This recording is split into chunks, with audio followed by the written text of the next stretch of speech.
So here is the T-Rex 3 Pro, the latest offering from Amazfit. This is the outdoor-focused watch geared towards adventure seekers and endurance athletes. A year after Amazfit made a splash with the T-Rex 3, the Pro Edition offers some substantial and welcome upgrades for those looking for a premium experience and added functionality. I've been using this watch for the last few weeks, and this will be a review video mainly focusing on my experience of actually putting it to the test, both in day-to-day use as well as during sports activities. So this video covers a lot of information. If you want a complete rundown, then please watch it all the way through. But if you're familiar with the T-Rex 3 Pro, you know about the product, some of the features, some of the UI, and you're just looking for particular information about testing or whatever, use the chapters below and you can find out exactly what you're looking for.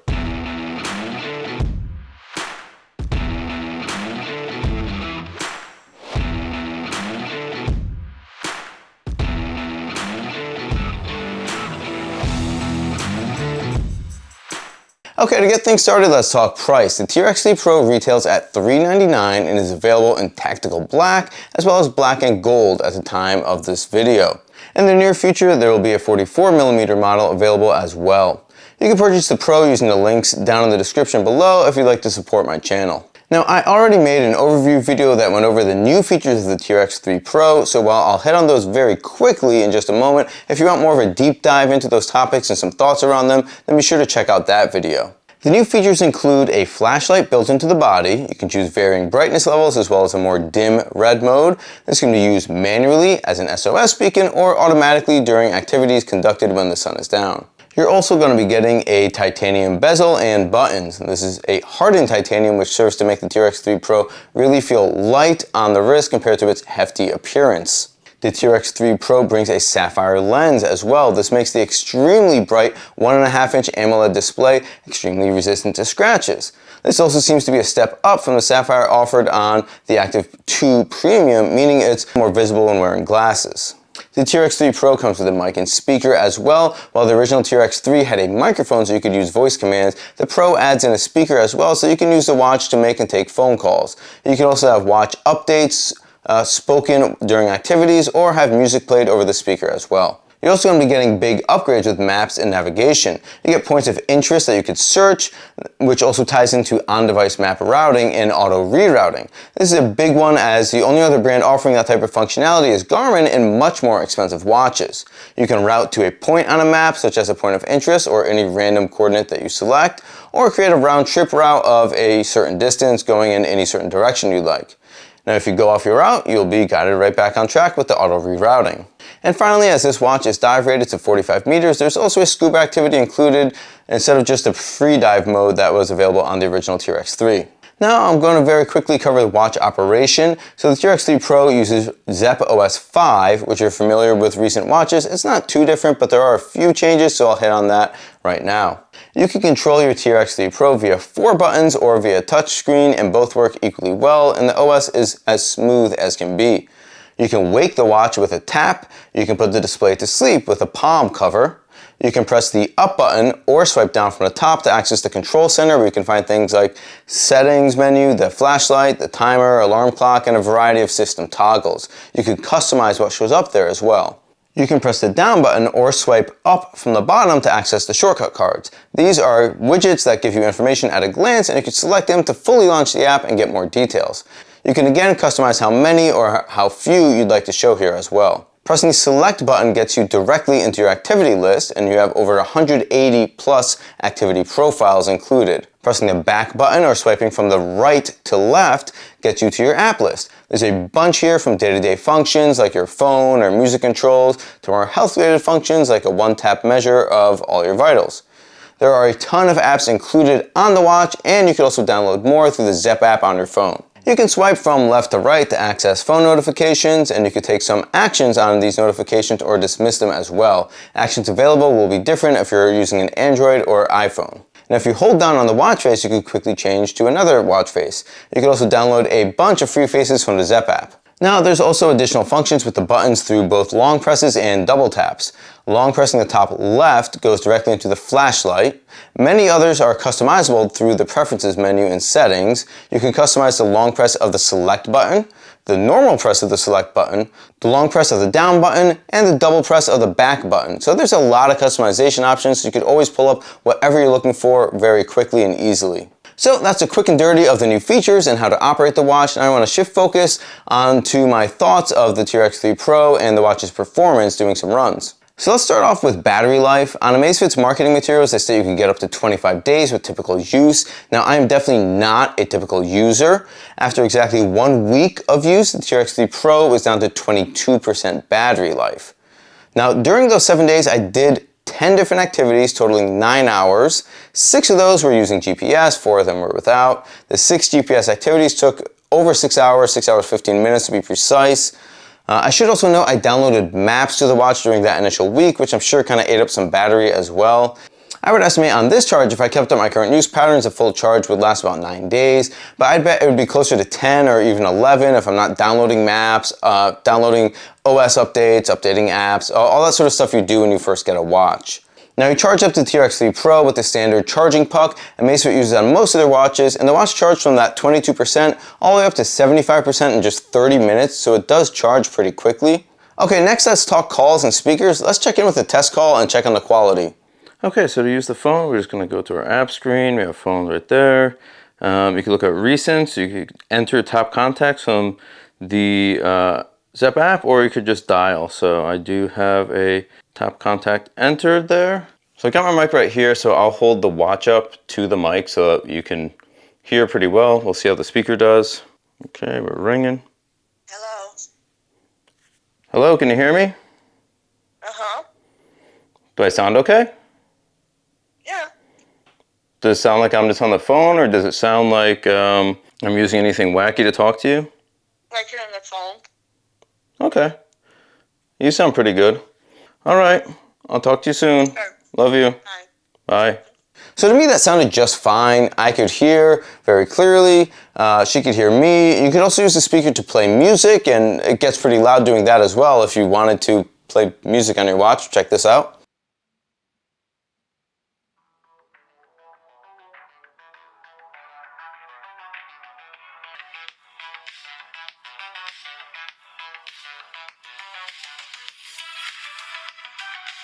Now, I'll also say that the watch is lighter than it looks like it would be. There's no metal backplate here, so you're getting a polymer body, titanium bezel and buttons, and rubber strap. So all in all, the whole package, you're talking about 75.5 grams. So while it isn't the lightest, it's not as light as watches focused solely on like running per se, but it's not really as bad as some of the heavier, larger, rugged outdoor watches out there either. And speaking of rubber straps, they have upgraded those as well to use standard pin attachments so you could easily swap straps without the need of the adapter and a special tool like what came on the original T-Rex 3. Overall, the T-Rex 3 Pro is very fluid and responsive to both button controls and swipes. I haven't found anything that makes the system lag as of yet, so it's very impressive in that respect and very smooth to use on a day-to-day basis. Okay, let's move along to what I'll call wellness features. This is one of the areas where I feel that Amazfit has been playing catch-up in recent years, so let's see what they've managed on the T-Rex 3 Pro. Hey, real quick before we do that, if you've been enjoying the video so far and value this level of depth in a review, please consider throwing a thumbs up and subscribing if you haven't already. This type of video takes me a ton of time in testing, writing, filming, editing. If you could help support the channel, it would give me more opportunities to get products like this into test. Thank you so much for your support. Back to it. Okay, for wellness features, I want to cover just 2 here, so let's start with sleep tracking. So taking a look here, this wasn't the best night of sleep, although the score is decent. I was recovering from a cold here. I was tossing and turning a decent bit, and you can see that Amazfit rates my sleep as pretty well here, and you can see the 3 times I'm up during the night, and that's accurate. I got out of bed 3 times. Also note that I got 1 hour of REM sleep here, and my sleeping heart rate is a bit elevated at 63. Now you can see here that Garmin scored the sleep way worse. Instead of 3 waking events, now there's 7. Now, as I said, I was restless and tossed and turned a bit, so Garmin translated that kind of movement as being awake, which, I mean, I guess is kind of correct. I don't know. Are you asleep if you're kind of rolling over? Whatever. I definitely only got out of bed those 3 times, though, that Amazfit noted. Garmin also had me rated at 0 hours of REM sleep and a slightly lower heart rate, and this is all measured on a Forerunner 970, by the way. And finally, let's take a look from the Ultra Human Ring Air, which I am frequently wearing, and this has a sleep score very similar to Amazfit. The duration is a bit longer as it measures time in bed, not exactly when it assumes you go to sleep. So it has some awake moments to start and end that duration. The wake times here at night are 4, which again is closer to what Amazfit measured. Ultra Human also gives me the highest amount of REM sleep here and about the same average heart rate as Amazfit. So I think the sleep stages accuracy is basically a guessing game on most wearables these days. There is consistency between Amazfit and Ultra Human in wake events and heart rate, which led to basically the same type of score. I still think that the Amazfit sleep scoring might be a bit generous, but for this night at least, I think it was probably closer to my perception than Garmin's score all the way down at like 50. So just know what you're getting with the Amazfit sleep system. You know, I think it's a little bit generous, but overall, it does a pretty decent job. Okay, now let's move on to BioCharge. This is basically your continuously tracked and updated energy levels throughout the day, which is charged up by sleeping and depleted just throughout the day by going about your day and particularly, of course, doing workouts. So this is a replacement for Readiness, which was pretty much universally thought to be too generous, which made it none too useful. BioCharge debuted on the Helio strap after being pulled from the Balance 2 right before that watch launched.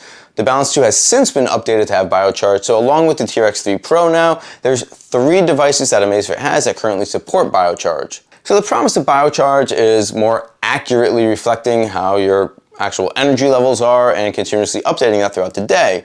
And I can say at least one of those 2 is correct. It's definitely updating throughout the day. There's been many updates to BioCharge via device updates, at least on the Helio strap, and I'm sure more will come for other devices like the T-Rex 3 Pro and Balance 2, but as of right now, I still think this needs some more work. So even on days when I can manage some decent sleep, let's say about 7 hours, which is great for me, I'm waking up to a BioCharge in the low 60s. That's out of a 0 to 100 scale, by the way. So then if I had a decently long run, it's taking about 40 points away from my BioCharge score. So I run very early in the morning, so I basically bottom out the scoring like before noon. And then it bottoms out at 5, and it just sits at 5 all throughout the day, and I get that modest bump into the 50s or 60s when I sleep. It drains in the morning when I run, and sits bottomed out all day, and rinse and repeat. So I'm personally getting nothing from this. It bumps up a bit of sleep, and then I kill it right down with a run, and then it sits bottomed out. So while Readiness was always too high, BioCharge just seems indefinitely low, for me at least. It's a newer feature, I'm sure Amazfit will continue to work on it, but it's not providing any value to me right now. Now, you might actually get full nights of sleep, and you might not be in the middle of a marathon training block, so it might be a lot more useful for most people, but I can only report on my experience with it, so for me, it's still a bit of a miss. Okay, let's move along to what we actually use a GPS sports watch for, tracking sports and other outdoor activities. First up, let's take a look at 2 runs and see how the T-Rex 3 Pro performs here. Okay, our first run here is a 15-mile and change run. It's pretty much a steady state run. I'm going to preface this by saying I was kind of recovering from a cold, so I wasn't really following a workout. I was kind of running on vibes. So the heart rate going up and down is actually pretty accurate here. Feeling good, cruise a bit, feeling crappy, slow down. Kind of running on vibes, and you can see here I actually stopped somewhere to use the restroom, have a drink, I relaxed for a few minutes, started hitting some intervals at the end. So let's dive in here. So what we have here is the blue line is the T-Rex 3 Pro, the purple is Coros Pace Pro using the armband heart rate monitor on the same side as the Pace Pro, which is the left side, and then the Forerunner 970 on the right side as well. So we could look at heart rate here and see this is pretty much spot on with everything. I'd say the T-Rex 3 Pro is looking like a beat lower than the Coros armband and Forerunner, which seem to be very much in agreement here.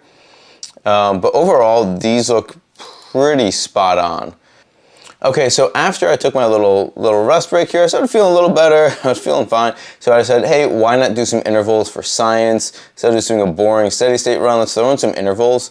So one thing that's really interesting here with the heart rate, again, the Forerunner and the Coros armband are like in lockstep. It's pretty crazy actually, if I'm being honest. They're like exactly the same at all times. The Coros armband was on my left arm, the Forerunner was on my right wrist, so I see no reason why there'd be any sort of interference. The Coros watch was on my right arm, but I had it opposite from the Forerunner. With these intervals, you see some lagging behind with the T-Rex 3 Pro compared to those two, and it's nothing too bad here. I mean, we're looking at like a few seconds, but it's not getting to the same heights with the peaks here. So while it recovers perfectly fine on all these, it wasn't getting up as high. Here it just didn't recover at all. It's a little bit messy, if I'm being honest, in this interval section. So it doesn't do great here, but overall, if we look at just like the averages, they're still right about the same. Let's move on here. Real quick stop off at cadence. Everything looks good here, even with the intervals. There's really not too much to see here. Everything looks perfect with cadence. We could zoom in on different spots. You know, everything's looking good. Now let's look at speed here, and I thought this part was pretty interesting. So the Biosensor 6, everything's on default settings first of all. So for Biosensor 6, that's the accuracy mode, so it's using multiband. So what's really interesting with speed though, if we look at the intervals here, you see how great the Biosensor 6 is with the GPS accuracy on this one. You could see it picks up the speed changes before both Coros and Garmin here. So it's doing a really good job when I'm picking up my speed, hitting these intervals, and everything else is lagging behind that. So in that regard here, so clear skies and not undercover, Biosensor 6 GPS did fantastic with the speed. And speaking of GPS, let's take a look at some of the actual GPS marks. I mean, not much to see here, not much to really talk about. It's pretty clear where I'm running. I'm not next to really high buildings. Some tree coverage next to me, but nothing that should be blocking anything. I mean, if we zoom like way in, we're still getting just perfect lines. GPS accuracy on the tracks look just fantastic here. Okay, so this was actually a trail race I did just over this past weekend. It was a 10K trail race on a loop. It was a little over 10K. I think each loop was around 3 1/3 miles, something like that. But we hit the same course twice. We get to see how the GPS tracks on top of that, and we see a pretty max effort here. So on this, I'm wearing the HRM 600 along with the 970 as kind of like our control, and the T-Rex 3 Pro on my wrist to see how we're comparing here. T-Rex 3 Pro is in blue again. Garmin is in purple. So starting off here, you could see, actually here the T-Rex 3 Pro picks an increase in heart rate before the Garmin, so that's pretty interesting. You would definitely not expect that with an ECG heart rate strap. This is a little more what you expect, where numbers are going to more or less match up when you're cruising, and then when there's a sudden change, the ECG picks it up first, and the wrist-based optical will pick up, get you to the same numbers probably as we're coming down here. See, they kind of meet, but always on a bit of a delay, probably about a 10-second delay. Overall, heart rate looks solid here. Look at the average over the 45-minute event, 178.5, 179.3, looking good. Okay, so if you look at the actual GPS tracks here, this is our start line. That's the start of the second loop, and you could see, honestly, it's looking pretty good here. Knowing we had the T-Rex 3 Pro on the left, I'm going this way, so it looks all pretty good. If I were to nitpick things, I have to really zoom in, but if I were to nitpick, this should be on the left. It shouldn't be on the inside of the turn, right? Because the turn is going to the right, so it's slightly off there. If you look here, we're noticing a little bit of the same, where I'm taking a very sharp turn, and it should be on the left, should be on the inside, and here it kind of drifts outside. But again, I mean, if we're talking that's the distance between my left wrist and right wrist, we're talking like a few feet. I'm truly nitpicking here. Overall, this is looking very good, but if we were to nitpick, then those are some of the inaccuracies I see. But overall, I mean, this is right on top of it. It looks good. There's no real drifting. Okay, so for our final activity, we're looking at a hiking activity going up Mount Allen. This is in the Adirondack High Peaks.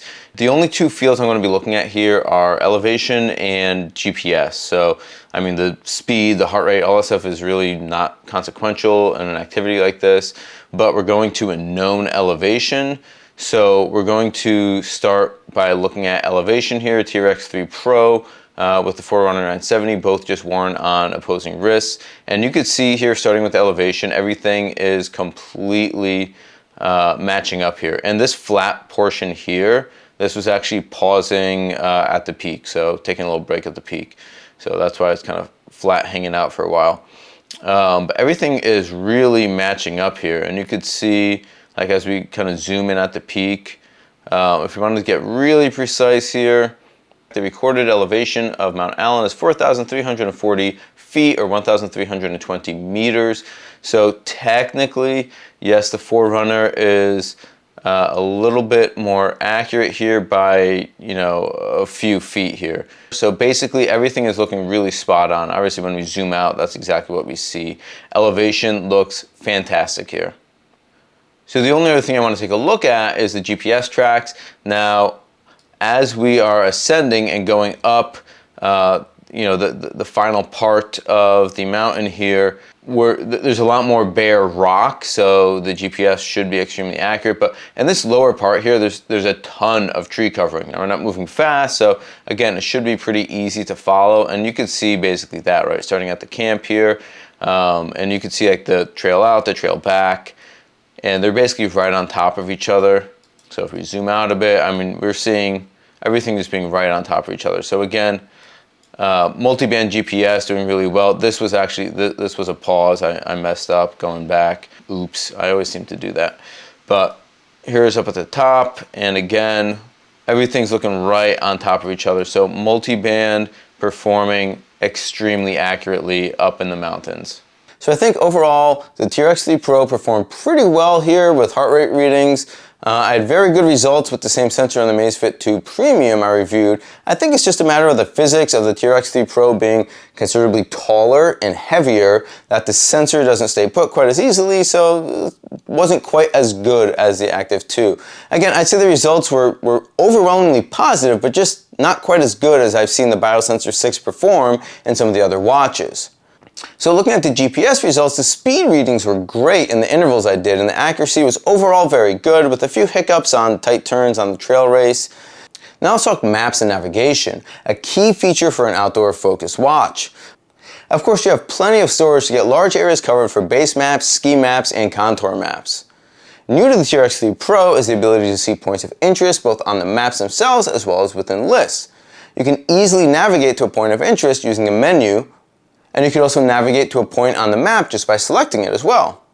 One of the big new features is the ability to create round-trip routes directly on the watch, so let's take a look at how that goes. Now you can see that the watch is able to quickly generate routes, but for some reason it continuously uses out and backs in these routes, and puzzlingly also generates routes that are too long for the chosen distance. Meaning if it just had less distance for the unnecessary out and back, it would be closer to the requested distance without the awkwardness of an out and back on what's supposed to be a round-trip route. So two things of note here. One, the watch was able to make round-trip routes all the way up to the highest distance available, which is 30 miles, without any hiccup or crash. It performed perfectly well in that regard. The other thing is that the routes currently being made will put you on a highway if it's convenient to the route. Okay, so Future Dave here. I just have to interject because shortly after filming this part, the T-Rex3 Pro got an update pushed out which said it was going to fix some of the issues with routing, so I had to retest this. I want to have this review be as up to date as possible by the time I'm publishing it. So what I wanted to do is check because the distances were being too high. So whenever I'd make a 10-mile route, it would be higher. It would be 15, 16, 17, and the 20-mile route in particular put me on a interstate, which is extremely bad, of course. So I wanted to retest that specific distance after this update, and you can see here that when I go for a smaller distance, it's still giving too much, and it's using out and backs. So that is just wacky. I'm not sure what's going on with that. You just have to, if you want to go 10 miles and maybe enter 7, you have to kind of play with it and find the right distance for what your actual workout should be. I'm not sure what's going on. Hopefully that's fixed. But you see here, when I do a 20-mile route, it does not use the interstate any longer. It is now avoiding highways, so that is a big improvement. Obviously, you don't want to be trying to be routed onto highways for your workouts. And it also just kind of shows that they are making some quick improvements, and hopefully they continue to refine this. It's a new feature. It's functional. It does need some work, but it is working. I'd say, like, for example, it would work fine to navigate to a point of interest, like you wanted to go to a campsite or a trailhead, or even create like a round-trip route around your residential neighborhood. But where this is going to get in trouble is when you're requesting larger distances that involve commercial areas or high traffic areas. Now, I'll say I had similar issues with Garmin that I've used to make routes when I'm traveling and I'm suddenly trying to cross multi-lane roads and major intersections. And the routes with Garmin are more reliable with distance and shape, if that makes sense. You know, there's no random out and backs unless they're extremely necessary. And the distances created are the ones requested. There's not a huge variance there like Amazfit seems to be struggling with here. But I think that with this being a brand new feature that Amazfit just introduced, it definitely needs a bit more work. But again, if you're using this to make a route in an area you're unfamiliar with, I'd say double check it. Now, here's some other random little day-to-day things I've noted with my time at the T-Rex 3 Pro. First one is that the flashlight is great. I always harp on how good it is to have a flashlight on your wrist, and this one is no exception. The built-in shortcut to access it is great as well. Good job there, Amazfit. I hope more companies jump onto this. It's great. The next one is that the display quality is better than their other Sapphire offerings. I know I mentioned that earlier. I found whatever they're using for their Sapphire on both the Active 2 and Balance 2, I could barely make it out with sunglasses on for some reason. Now, these are not polarized lenses, by the way. They're just normal sunglasses. And the display on the T-Rex 3 Pro looks completely normal. I can see it just fine. It does still smudge. It's not as good as some of the other watches I've used, but again, I think it's better than the past watches, the Active 2 and Balance 2. Another quick hitter here is you're able to pause an activity with a single button press. On other watches, you would potentially have to wake the watch with a press and then push again to pause an activity. I can confirm a single button press does the trick with the Pro to pause or restart. Now, here's a negative I get, but it kind of always bothers me. There's no universal back swipe to get out of a menu. If you're in an app, you swipe back and you get out of it, but in the menus, you have to always do the reverse of what you did to get there. So it makes sense when you first enter the menu, you swipe up to get it, you swipe down to put it away. But if you scroll a bit down, like for the shortcut cards as an example, you need to scroll all the way back up to the top of the list and then pull that down to get out of the menu. Now, of course, you can always use the back button at any time and get back to the home screen, so it's not that big of a deal, but it's just a little bit of inconsistency with the UI for swiping at least. Now, one other negative is that there's definitely some small translation issues as well. Like I get calendar reminders 15 minutes before a meeting's going to start, right? And it'll say 15 minutes later is your meeting or whatever. And that just totally freaked me out, like I was 15 minutes late or something, but it just means it's 15 minutes from now it will start. Also with turn-by-turn directions, like a slight turn will be called a forward turn, which again, you could look at the watch and see a slight turn arrow, so you figure it out, but it's just a few things that should get fixed, and hopefully they will. Overall, I think the T-Rex 3 Pro is a very, very solid offering from Amazfit. The hardware specs for the price are a tremendous value. Extremely bright AMOLED display behind a sapphire lens, titanium build, built-in flashlight, those are all very high-end inclusions. The feature set for the price is an absolutely amazing value as well, getting scuba activities, onboard routing, searchable points of interest. The delivery of the user experience with their software is a decently good experience, but still not top tier. While the T-Rex 3 Pro delivers top-of-the-line measurements with the very well-established Biosensor 6, the translation of that data to meaningful user metrics can still use some work. So what do you think? Are you impressed by the performance and features of the T-Rex 3 Pro? Will you be picking one up, or are you looking for something more or something different? I'm interested to hear your thoughts in the comment section down below, so let's get this party started. As always, I'm Dave, and this is Dave Does Fitness. Have an awesome day, and stay fit.